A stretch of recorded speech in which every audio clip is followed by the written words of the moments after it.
Hello everyone, welcome to Parliamentary Update. I'm your host, Shania Prasad, and with me is Senior Minister in the Office of the President with responsibility for finance, the Honourable Dr. Ashni Singh. Thank you for joining us. Thank you very much, Shania. He will be giving us a quick overview of what happened today at Parliament concerning the $47 billion supplementary fund.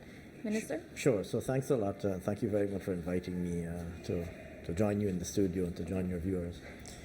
We just passed, in fact, before the parliamentary break, like you said in your introductory remarks, financial papers number 2 and 3 of 2022, which together total $47 billion of supplementary provisions, augmenting the financial resources that were previously approved in the original budget for 2022 and the first financial paper, which came around July. This is a very significant development, and we welcome the passage of the supplementary appropriation bill, and indeed we welcome the availability of this very important pool of resources now, like you said, total of $47 billion. These monies are required to support a number of extremely important developmental initiatives across several sectors of the economy, and I'll mention just a few of them. First and foremost, the sector that benefits the most is the infrastructure sector, the Ministry of Public Works. And as you know, as your viewers know, we came into office in 2020 and inherited a situation where we saw the effects of several years of neglect, bearing in mind that you had 5 years of APNU AFC misrule, but you then had a previous 5 years during which, although the PPP was in government, the APNU AFC controlled the parliament because they had a one-seat majority, and they used that one-seat majority to frustrate developmental initiatives during those 5 years. So in a sense, you had almost 10 years of highly problematic and highly complicated, I would say, problematic in the last 5 years, and the previous 5 years highly complicated governance and public policy formulation. And so, you know, coming into office in 2020, we saw the widespread evidence of neglect of the country's infrastructure. In many communities, the roads were in a terrible state, and even, you know, major public roads were in dire need of repair, and maintenance and repair, but also major rehabilitation. And so the Ministry of Public Works was the largest beneficiary, like I said, and they benefited in particular from, I will mention maybe just one or two, you know, critical allocations. The one that leaps out at me is an allocation of $18 billion for miscellaneous roads, and that comprises roads across the length and breadth of the coast, and in particular community roads. And so we have several roads in communities, you know, across all of the coastal regions, where we're going in now, and citizens are understandably anxious. They want their road to be fixed. You know, almost every community that I visit, you hear residents and citizens lamenting the need for need and the desire, very legitimate desire for their roads to be upgraded. So we have a major allocation there for miscellaneous roads. Like I said, $18 billion for miscellaneous roads, which will help to, in a very significant way, upgrade roads infrastructure, in particular community roads. In fact, just recently we went to tender with about 1,100 additional roads, and we've started to award those, and they are being implemented. We're in the process of procuring and awarding contracts for the purposes of upgrading those roads. Secondly, I would mention electricity. as a major beneficiary. As you know, fuel prices have been going up around the world.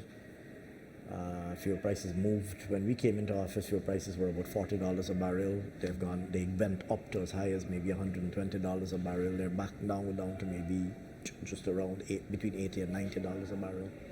But the consequence of this is that the electricity companies have had to bear significantly higher costs, significantly higher input costs, and in particular fuel input, because fuel is their largest input, obviously. And so all of the electricity companies, including the National Electricity Company, that's GPL, which supplies the national grid, but also the regional and hinterland electricity companies. So here I'm speaking of things like Linden Electricity, Mabaruma, Madhya, Letem Electricity Company. All of those companies have been bearing the cost of higher fuel, and we've taken a position, an explicit position in government, that we will not pass on the tariffs, pass on through increased tariffs the cost of increased fuel to the consumers. And so government essentially has to absorb that higher fuel cost. So there's an allocation totaling about $3 billion for the hinterland electricity companies, rural, I would say the off-grid electricity companies, that is to say Linden, Mabaruma, Madhya, and the other hinterland ones. So there's an allocation of about $3 billion, the bulk of which incidentally will be going to Linden, because Linden has the largest population. Linden will be getting in excess of $2 billion out of that total of $3 billion because of the size of the population in Linden. So that's a direct support to the people of Linden. And in addition to that $3 billion that's provided for those electricity companies, GPL itself is receiving a supplementary allocation of $6 billion, of over $6 billion. That's about $6.5 billion.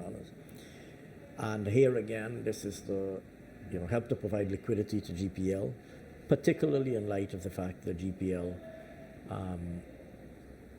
like the other electricity companies, has been carrying the higher fuel costs and has not passed on any tariff increases as a matter of government policy. So we're supporting GPL by providing this very important liquidity to them. It's worthwhile to mention, and I mentioned it in the House, it's worthwhile to mention that when we came into office, GPL had receivables from public sector entities alone in excess of $12 billion, which essentially means that there were several public sector entities out there that owed GPL more than $12 billion.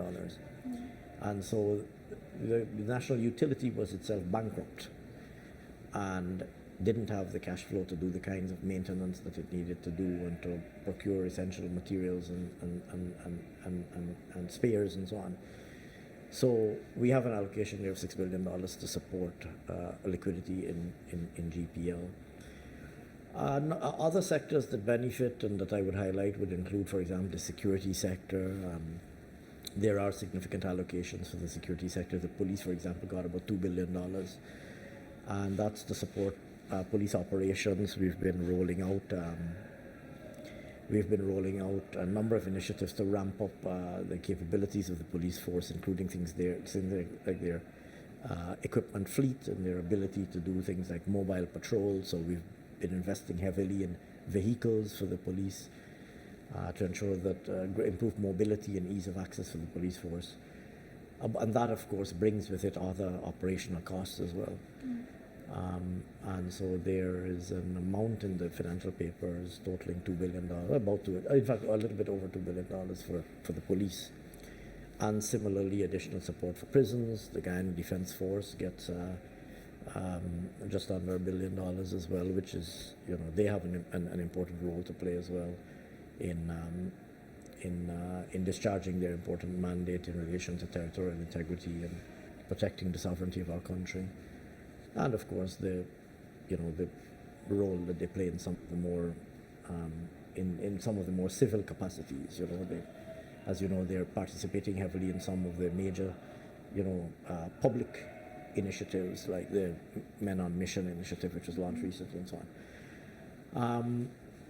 And those are some highlights that I would mention. There are a number of others too, including things like water supply, acquisition of drills to improve GWI's capabilities to develop wells themselves, particularly the hinterland wells, and a number of others.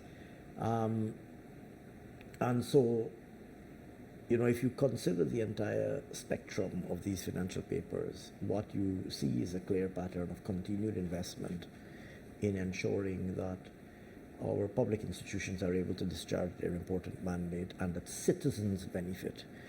These initiatives are not just about, a number in the budget or a number in the appropriation bill. The ultimate objective is the delivery of an improved service to citizens, whether that comes in the shape of improved citizen security or it comes in the shape of reduced crime, or it comes in the shape of a better equipped army, or it comes in the shape of better equipped dormitories for our schools. There were a few agencies that required additional allocations for things like supplies to dormitories for the hinterland schools and so on.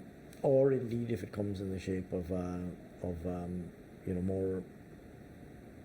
affordable electricity, or the avoidance of less affordable electricity, in this instance, which is of course through the provision of a very substantial subsidy.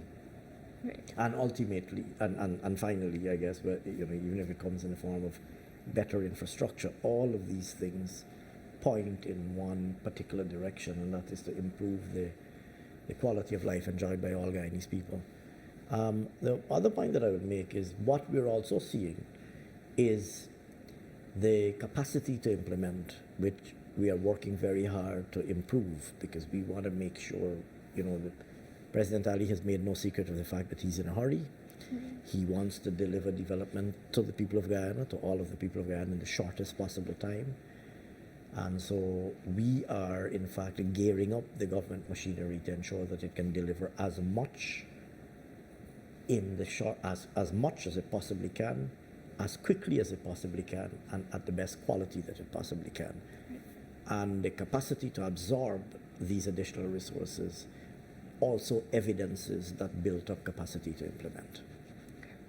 Right. Thank you, Minister. I don't want to keep you too long, but lastly, can you zoom in on the opposition questioning that why didn't we use the Consolidated Fund instead of the contingency fund? Just briefly explain to the listening audience, the difference and why it was necessary. That was a complete absurdity, to be frank with you. The Consolidated Fund is the fund into which government revenues are paid and from which government expenditure is met. And it meets all budgeted expenditure. But where an item is not budgeted and is needed urgently, that item can be financed from the contingencies fund, and then you come to the Parliament to clear. It's called an advance from the contingencies fund, and then you come to the Parliament with a financial paper to clear that advance. And so there were some items that came up during the course of the year that were not anticipated or could not have been fully quantified and anticipated at the time of the budget. So they can't be financed out of the Consolidated Fund because they were not budgeted for. They were unanticipated, unforeseen, and they're urgent.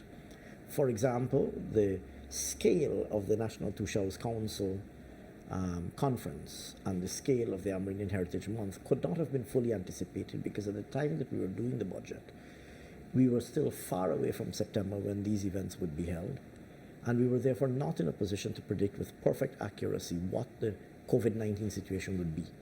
Once we had clarity on the COVID-19 situation, we were then able to determine that we can have a more fulsome observance of Amerindian Heritage Month and a more fulsome engagement through the National Two-Shows Council, a 5-day conference bringing everybody together. And so the scale and scope of those two engagements in the September reality particularly in relation to COVID-19, could not have been anticipated in March. And so, that was one example. Another example was the payment for the certification of the carbon credits under the Art Trees mechanism. We could not at the time, and we did not at the time. We knew that we were preparing to have our credits certified by Art Trees, but we were not in a position in February to anticipate fully how that process would go, how quickly it would go, and what it would cost. And so we couldn't have anticipated that fully, but when the time came to meet the payment, the law makes a clear, the Constitution establishes the contingencies fund and defines what it can be used for. And so we used resources from the contingencies fund in accordance with the Constitution and in accordance with the Fiscal Management and Accountability Act. And I will go further to say, this is not a new practice. Contingency fund advances have been granted since time immemorial. You just have to look at the parliamentary record. Year after year, the contingencies fund has been used to meet unanticipated expenditures. Nothing unusual about this. So these arguments, the objections that they are now proffering are nothing but red herrings. They're nothing but red herrings. I can only assume that they are not completely ignorant of the provisions of the Constitution and the Fiscal Management and Accountability Act as they relate to the contingencies fund. And if we proceed on that premise that they are not completely ignorant of those provisions, then the only purpose that this could possibly serve is to try to obstruct and create a false impression than anything else in relation to these matters. There are some who would be less charitable and say that what we are in fact seeing is the evidence of a completely incompetent opposition that does not understand any of these issues. There are some who would be less charitable and say so, but I would like to err on the charitable side and say that I don't think it's necessarily complete and abject ignorance, as some would suggest. I think it's a deliberate attempt to distort and misrepresent. All right. Thank you, Minister. This has been Parliamentary Update with the Honourable Dr. Ashni Singh. Thank you for watching, and do join us again next time. Thank you very much, Anaya. Thank you. You're welcome.